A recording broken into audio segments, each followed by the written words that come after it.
1997 में एक आदमी ने लॉटरी जीती, करोड़ों रुपए। 5 साल बाद वो दिवालिया हो गया। दूसरी तरफ एक जैनिटर यानी सफाई कर्मचारी जिसने कभी बड़ी सैलरी नहीं कमाई, मरने के बाद पता चला कि उसके पास $8 मिलियन थे। अब सवाल ये है, एक आदमी जिसके पास पैसा आया वो गरीब कैसे बन गया, और दूसरा आदमी जिसने कभी बड़ी इनकम नहीं कमाई वो अमीर कैसे बन गया? क्योंकि मनी सिर्फ मैथ्स का गेम नहीं है, ये बिहेवियर का गेम है। और यही दुनिया की सबसे खतरनाक और पावरफुल किताब द साइकोलॉजी ऑफ मनी हमें सिखाती है। गाइज, आज की इस वीडियो में हम सीखेंगे वो 6 लाइफ चेंजिंग लेसन्स जो आपकी इनकम नहीं, आपकी फाइनेंशियल डेस्टिनी बदल सकते हैं। ये लेसन्स आपको रिच बनने से भी ज्यादा इंपॉर्टेंट चीज सिखाएंगे, फाइनेंशियल पीस। क्योंकि असली वेल्थ वो नहीं जो लोग इंस्टाग्राम पर दिखाते हैं। असल वेल्थ वो है जो बैंक अकाउंट में साइलेंटली ग्रो होती है। तो वीडियो को एंड तक जरूर देखना, क्योंकि आखिरी लेसन शायद आपकी पूरी जिंदगी की सोच बदल दे। Lesson 1, money is about behaviour not intelligence. Smart लोग भी पैसे में फेल हो जाते हैं। हम सोचते हैं कि पैसा कमाने के लिए हाई IQ चाहिए, लेकिन रियलिटी कुछ और है। मॉर्गन हाउसल कहते हैं, financial success is not a hard science, it's a soft skill. मतलब मनी मैनेजमेंट का कनेक्शन आपके बिहेवियर से है, डिग्री से नहीं। रियल एग्जाम्पल, 2008 की फाइनेंशियल क्राइसिस याद है। वॉल स्ट्रीट के बड़े बड़े इंटेलिजेंट लोग करोड़ों गंवा बैठे। क्यों? क्योंकि ग्रीड, ईगो और ओवर कॉन्फिडेंस ने उनकी सोच खराब कर दी। दूसरी तरफ एक नॉर्मल आदमी जो कामली इन्वेस्ट करता रहा, पैनिक नहीं हुआ, वो लॉन्ग टर्म में विनर बन गया। पैसा कमाने से ज्यादा जरूरी है उसे संभालना। Emotional decisions equals financial destruction. हर बार दिखावा करना जरूरी नहीं। रिच बनने के लिए जीनियस नहीं, डिसिप्लिन चाहिए। Lesson 2, saving money is more important than high income. बहुत लोग सोचते हैं जब सैलरी बढ़ेगी तब सेविंग शुरू करेंगे, लेकिन ट्रूथ ये है, वेल्थ का कनेक्शन इनकम से कम, हैबिट से ज्यादा है। 2 दोस्त थे, एक की सैलरी 40,000 थी, दूसरे की 2 लाख। पहला आदमी सिंपल लाइफ जीता था, हर महीने इन्वेस्ट करता था। दूसरा लग्जरी लाइफस्टाइल में बिजी था, iPhone ME, expensive car, parties. 10 साल बाद 40,000 वाला फाइनेंशियली फ्री था, 2 लाख वाला डेट में डूबा हुआ था। क्योंकि वेल्थ वो नहीं जो आप स्पेंड करते हो, वेल्थ वो है जो आप सेव करते हो। Your savings rate matters more than your salary. Income बढ़े तो लाइफस्टाइल नहीं, इन्वेस्टमेंट्स बढ़ाओ। पहले खुद को पे करो, छोटी सेविंग्स को अंडर एस्टिमेट मत करो। Sand timer lesson 3, compounding is magic. इस किताब का सबसे पावरफुल लेसन कंपाउंडिंग, यानी छोटे कंसिस्टेंट एक्शंस समय के साथ मैसिव रिजल्ट्स देते हैं। वॉरेन बफेट दुनिया के रिचेस्ट इन्वेस्टर्स में से एक है, लेकिन शॉकिंग बात पता है, उनकी वेल्थ का मेजॉरिटी हिस्सा उनके 50 साल की उम्र के बाद बना। क्यों? क्योंकि उन्होंने जल्दी इन्वेस्ट शुरू किया और पेशेंस रखा। कंपाउंडिंग सिर्फ मनी में नहीं, लाइफ में भी काम करता है। रोज 1% बेटर होना, रोज थोड़ा सीखना, रोज थोड़ा इन्वेस्ट करना, ईयर्स बाद एक्स्ट्रॉर्डिनरी रिजल्ट्स देता है।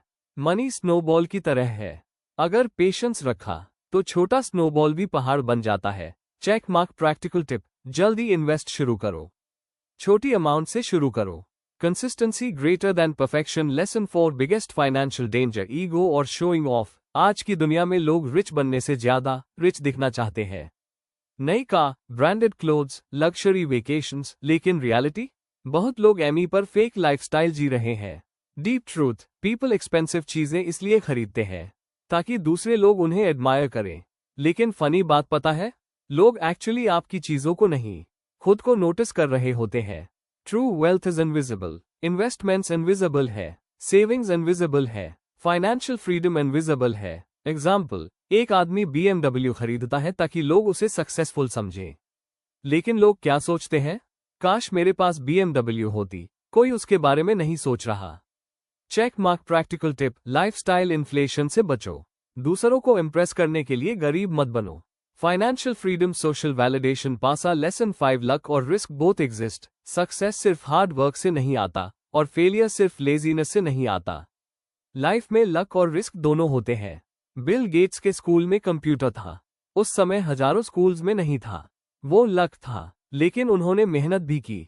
दूसरी तरफ बहुत मेहनती लोग अपॉर्चुनिटीज ना मिलने की वजह से पीछे रह जाते हैं। बुलिस आई लेसन, इसलिए कभी ओवर कॉन्फिडेंट मत बनो और फेलियर्स पर खुद को पूरी तरह ब्लेम मत करो। इंपॉर्टेंट अंडरस्टैंडिंग, हम्बल रहो, मार्जिन ऑफ सेफ्टी रखो, इमरजेंसी फंड बनाओ क्योंकि लाइफ अनप्रिडिक्टेबल है। हमेशा बैकअप मनी रखो, सारी इनकम एक सोर्स पर डिपेंड मत करो, रिस्क को रिस्पेक्ट करो। लेसन 6 ट्रू वेल्थ फ्रीडम इस किताब का सबसे इमोशनल लेसन। मनी का अल्टीमेट पर्पस है फ्रीडम। फ्रीडम टू अपने फैमिली के साथ टाइम बिताना, पसंद का काम करना, बिना स्ट्रेस के जीना, किसी टॉक्सिक बॉस को नो बोलना। बहुत लोग पैसे के पीछे पूरी जिंदगी भागते हैं लेकिन जीना भूल जाते हैं। असल सक्सेस ये नहीं कि आपके पास कितनी लग्जरी कार्स है, असल सक्सेस ये है कि क्या आपके पास अपनी जिंदगी अपने तरीके से जीने की फ्रीडम है। The highest dividend money page is control over your time. पैसा टूल है, आइडेंटिटी नहीं। रिच दिखने से ज्यादा इंपॉर्टेंट है पीसफुल होना। तो दोस्तों, स्मार्ट बिहेवियर बनाता है, पेशेंस मैजिक है, सेविंग सुपर पावर है और फाइनेंशियल फ्रीडम सबसे बड़ी लग्जरी है। Lesson 7 enough is the super power. दुनिया की सबसे डेंजरस चीज क्या है? Never feeling satisfied. Morgan Housel कहते हैं, बहुत लोग इसलिए लूज कर जाते हैं क्योंकि उन्हें पता ही नहीं होता कि इनफ कितना है। एक बिलियनर और पैसा चाहता है, एक सक्सेसफुल आदमी भी कंपैरिजन में दुखी है। क्यों? क्योंकि कंपैरिजन का गेम कभी खत्म नहीं होता। अगर आपको हमेशा दूसरों से ज्यादा चाहिए तो आप कभी इंटरनली रिच महसूस नहीं करोगे। Knowing when you have enough is financial wisdom. कुछ लोग करोड़ों कमाकर भी स्ट्रेस्ड रहते हैं और कुछ लोग सिंपल लाइफ में पीसफुली सोते हैं। अपनी डेफिनेशन ऑफ सक्सेस खुद बनाओ, कंपैरिजन कम करो, ग्रैटिट्यूड सीखो। Lesson 8 time is more valuable then money. बहुत लोग पूरी जिंदगी पैसे कमाने में लगा देते हैं लेकिन बाद में रियलाइज करते हैं कि उन्होंने टाइम खो दिया। मनी वापस आ सकता है लेकिन टाइम नहीं। अगर आपके पास करोड़ों है लेकिन फैमिली के लिए टाइम नहीं, हेल्थ नहीं, पीस नहीं, तो वो वेल्थ अधूरी है। The real purpose of money is to buy back your time. Financial freedom का मतलब सिर्फ लग्जरी नहीं बल्कि चॉइस होना है। Choice to rest, choice to travel, choice to spend life with people you love. सिर्फ पैसे के लिए जिंदगी मत सैक्रिफाइस करो, टाइम रिच बनने की कोशिश करो। वर्क लाइफ बैलेंस इग्नोर मत करो। Lesson 9 never take financial advice from everyone. हर इंसान का मनी एक्सपीरियंस अलग होता है। जिसने गरीबी देखी है उसकी सोच अलग होगी, जिसने जल्दी पैसा देखा है उसकी हैबिट्स अलग होंगी। इसलिए ब्लाइंडली किसी की फाइनेंशियल एडवाइस फॉलो मत करो। सोशल मीडिया पर लोग सिर्फ सक्सेस दिखाते हैं, स्ट्रगल्स नहीं। समवन एल्सेस फाइनेंशियल स्ट्रैटेजी में बिकम योर फाइनेंशियल डिजास्टर। जो इन्वेस्टमेंट किसी और के लिए सही है वो जरूरी नहीं कि आपके लिए भी सही हो।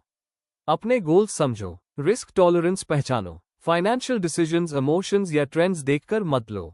Lesson 10 small habits create big wealth. हम सोचते हैं कि रिच बनने के लिए बड़ा मौका चाहिए लेकिन reality, small daily habits big financial future बनाते हैं। रोज अननेसेसरी स्पेंडिंग अवॉइड करना, रोज थोड़ा इन्वेस्ट करना, रोज फाइनेंशियल नॉलेज बढ़ाना। ये छोटी चीजें बोरिंग लगती है लेकिन ईयर्स बाद यही हैबिट्स एक्स्ट्रॉर्डिनरी वेल्थ बनाती है। Your future is created by what you repeatedly do. Success overnight नहीं आता, साइलेंटली बिल्ड होता है। डेली एक्सपेंसेस ट्रैक करो, मंथली इन्वेस्टिंग ऑटोमेट करो, हर महीने एक नई फाइनेंशियल स्किल सीखो। अगर आज की वीडियो ने आपकी सोच बदल दी हो तो इस वीडियो को लाइक जरूर करना और ऐसे ही पावरफुल बुक समरीज और सेल्फ ग्रोथ कंटेंट के लिए चैनल को सब्सक्राइब करना मत भूलना। कमेंट करके बताओ इन 10 लेसन्स में से कौन सा लेसन आपकी जिंदगी बदल सकता है। हम मिलेंगे अगली वीडियो में। तब तक learn smart, earn smart, life free, fire. The psychology of money हमें ये नहीं सिखाती कि करोड़पति कैसे बनना है, ये सिखाती है कि पैसे के साथ पीसफुली कैसे जीना है। याद रखो, हाई इनकम आपको रिच नहीं बनाती, स्मार्ट बिहेवियर बनाता है, पेशेंस मैजिक है, सेविंग सुपर पावर है और फाइनेंशियल फ्रीडम सबसे बड़ी लग्जरी है। अगर आज की वीडियो ने आपकी सोच बदल दी हो तो इस वीडियो को लाइक जरूर करना और ऐसे ही पावरफुल बुक समरीज और सेल्फ ग्रोथ कंटेंट के लिए चैनल को सब्सक्राइब करना मत भूलना। कमेंट करके बताओ इन 10 लेसन्स में से कौन सा लेसन आपकी जिंदगी बदल सकता है। हम मिलेंगे अगली वीडियो में। तब तक learn smart, earn smart, life free, fire. असल सक्सेस ये है कि क्या आपके पास अपनी जिंदगी अपने तरीके से जीने की फ्रीडम है। The highest dividend money page is control over your time. पैसा टूल है, आइडेंटिटी नहीं। रिच दिखने से ज्यादा इंपॉर्टेंट है पीसफुल होना। तो दोस्तों, द साइकोलॉजी ऑफ मनी हमें ये नहीं सिखाती कि करोड़पति कैसे बनना है, ये सिखाती है कि पैसे के साथ पीसफुली कैसे जीना है। याद रखो, हाई इनकम आपको रिच नहीं बनाती,